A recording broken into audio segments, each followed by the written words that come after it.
ಓದಿದರು ಗೀಚಿದರು ಒಲೆಯ ಊದಬೇಕು, ತಾಯಿಯಾಗಬೇಕು. ತಾಯಿ ನೆಲದ ಋಣ ತೀರಿಸಲೇಬೇಕು. ತಾಯಿ ಭಾಷೆ ನಿನ್ನ ಮಕ್ಕಳು ಕಲಿಬೇಕು.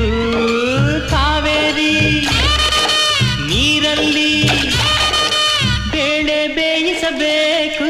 ಜನ್ಮ ನೀಡುತ್ತಾಳೆ ನಮ್ಮ ತಾಯಿ, ಅನ್ನ ನೀಡುತ್ತಾಳೆ ಭೂಮಿ ತಾಯಿ, ಮಾತು ನೀಡುತ್ತಾಳೆ ಕನ್ನಡ ತಾಯಿ.